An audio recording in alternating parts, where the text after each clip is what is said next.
আসসালামু আলাইকুম। আশা করি সবাই ভালো আছেন। আমরাও আল্লাহর রহমতে ভালো আছি। আজকে রান্না করব মুরগির মাংস দিয়ে বিচি আলু দিয়ে বা গুঁড়া আলু যেটাই বলেন। প্রথমে আমি আলুগুলো কেটে নিয়েছি আর পেঁয়াজ কেটে নিচ্ছি।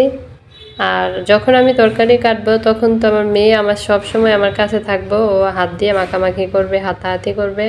ওর জন্য তরকারি কাটতে পারি না, আমার অনেক কষ্ট হয়।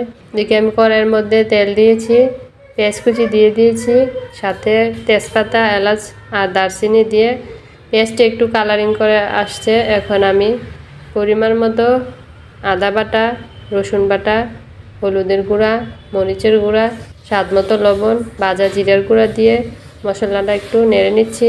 নেড়ে একটু কালার হয়ে আসলে তারপরে এখন একটু পানি দিয়ে মশলাটা ভালো করে কষিয়ে নেব যতক্ষণ না তেল উপরে ভেসে আসছে। আমি একটা টমেটো কেটে দিয়েছি, বাসায় টমেটো ছিল। এটা ভিডিওটা অবশ্য অনেক আগের ভিডিও, এখনের ভিডিও না। এখন আমি মাংসগুলো আগে ধুয়ে ক্লিন করে রেখেছিলাম, এখন মাংসগুলো দিয়েছি। এগুলো হচ্ছে ব্রয়লার মুরগি। আমি এখানে একটা মুরগ ছিল, অর্ধেকটা মুরগ নিয়েছি। মাংসটা কমই দিই, এত মাংস রান্না করলে আমার খাওয়া হবে না। এদিকে মাংসটা ভালো করে নেড়ে নিচ্ছি, ঢাকনা দিয়ে রেখে দিয়েছিলাম। এখন ঢাকনাটা উঠিয়ে আর একটু ভালো করে নেড়ে নিচ্ছি। পরিবেশ পরিস্থিতি আমাদেরকে মানিয়ে চলতে হয়, আমাদের মেয়েরা এরকমই। বাবার বাড়িতেও পরিবেশ পরিস্থিতি মানিয়ে চলতে হয়। বাবার বাড়ি থেকে শ্বশুর বাড়ি আসলে আর জামার বাসা থাকলে তো আরও বেশি হিসাব করে চলতে হয়। জামার যা আছে তা নিয়েই মেনে চলতে হয়, তা নিয়েই সুখে থাকতে হয়। কাউকে বলাও যায় না, বললে লজ্জা শরম। এটা হচ্ছে নসিব, আপনার ভাগ্য। আল্লাহ আপনার ভাগ্যে যা লিখে রাখছে তাই হবে। তবুও আলহামদুলিল্লাহ শুকরিয়া আদায় করতে হবে। এদিকে মাংসটা প্রায় হয়ে গেছে। আর আলুগুলো আমি অন্য একটা পাতিলে অন্য চুলার লবণ আর হলুদ দিয়ে সিদ্ধ করে নিয়েছি। আর এই আলুগুলো একটু সিদ্ধ হতে টাইম লাগে, এই জন্য আমি আলাদা সিদ্ধ করে নিয়েছি। এখন মাংসের মধ্যে দিয়ে ভালো করে কষিয়ে নিচ্ছি।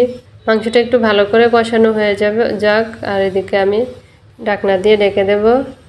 ঢাকনা দিয়ে ঢেকে দিয়েছিলাম, 5 মিনিট পর আবার ঢাকনাটা উঠিয়ে ভালো করে নেড়ে নিচ্ছি। এখন আমি পাতিলে গরম পানি বসিয়ে রেখেছিলাম, এখন পানিটা দিয়ে দিচ্ছি। আর আপনি যদি তরকারির মধ্যে একটু গরম পানি ইউজ করেন তাহলে রান্নাটা তাড়াতাড়ি হয়, আবার খেতেও ভালো লাগে। আপনারা চাইলে এভাবেও কিন্তু রান্না করতে পারেন। আমি যখন বিচি আলু দিয়ে মুরগ দিয়ে রান্না করতেছিলাম তখন আমার গ্রামের বাড়ির কথা খুব মনে পড়ছিল। এই আলুগুলো অবশ্যই আমার গ্রামের বাড়ি থেকে আসছে, আমার মা পাঠিয়েছে। আর এখন তো গ্রামে যাওয়া হয় না, তেমন খাওয়া হয় না, বাসায় যেগুলো পাওয়াই যায় না। যারা বাসায় থাকেন তারা অবশ্যই জানেন। আজকের ভিডিওটা এই পর্যন্তই, এখানে শেষ করছি। আপনারা সবাই ভালো থাকবেন, সুস্থ থাকবেন। আল্লাহ হাফেজ।